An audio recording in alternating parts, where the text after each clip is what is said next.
So today I need to do an oil change on my 2.7 liter EcoBoost that you can see by this message on my dashboard. And it's pretty easy, but there's a few quirks with this engine that I wanted to cover. And to get started, we need to start under the truck. So we're going to start by removing this little skid plate type deal underneath the truck. And it's got four screws in each corner. They're 8mm screws.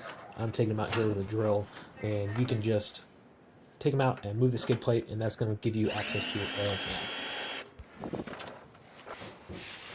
can. Okay, so the drain plug on this one is easy to find, but it's kind of a pain in the butt.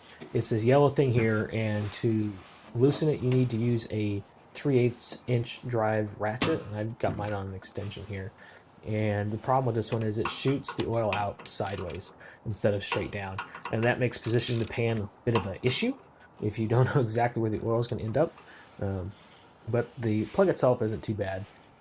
But chances are, at least for your first few times, you're going to make a mess when you remove this thing. So you can see my attempt at removing it without getting oil everywhere. But in my experience, you're always going to get oil at least a little bit all over. And then the plug's usually going to fall in oil as well. So we're just going to let that drain until it's empty. Doesn't take long. And then we'll go get the filter changed. Changing the oil filter is pretty easy. It's on top of the engine in this canister, and to get it open, you're going to need a 27mm socket. I've already loosened mine here, and I'm just opening it the rest of the way and then unscrewing it by hand, and then inside you'll find your oil filter. Pull that out, and then we're going to take the canister lid to the bench to change some O-rings. When you buy your new filter, it's going to come in a box like this. It's a small little filter. It's like the one you took out. It's going to include the filter and then also a couple O-rings. You get 2 big O-rings and then 1 little O-ring, and that's going to go back in the canister. So replacing these O-rings is kind of a pain in the butt. The big ones aren't too bad, but the small one is kind of a pain. The best way I've found to get these off is just to cut them with a razor blade, which is what I'm going to do here. And then I've also got a pair of needle nose pliers I can use to grab them since they're slippery with oil.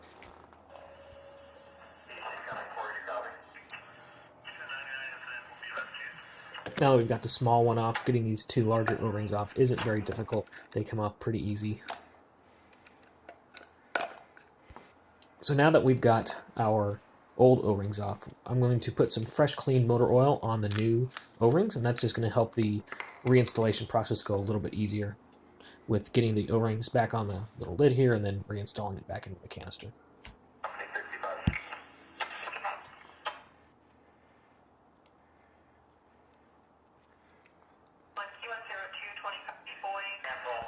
So just slide the O-rings over the top. This small one's a bit of a pain, and then just like removal, the larger ones go on a lot easier.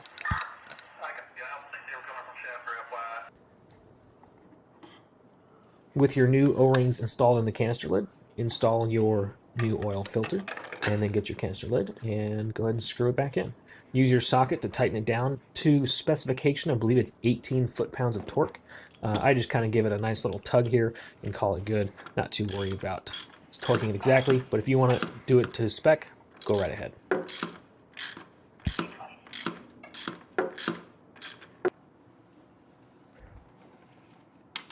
So I forgot to record it, but make sure to reinstall your drain plug and then go ahead and fill your engine with 6 quarts of your favorite high quality motor oil. I'm using Mobil 1 5W30, which is the weight that the manufacturer recommends. I forgot my funnel, so it's a little silly, but I've got this little nozzle thing that I'm using to fill it. I'm not going to make you guys sit through the whole thing, but suffice to say that 6 quarts came out and 6 quarts went back in.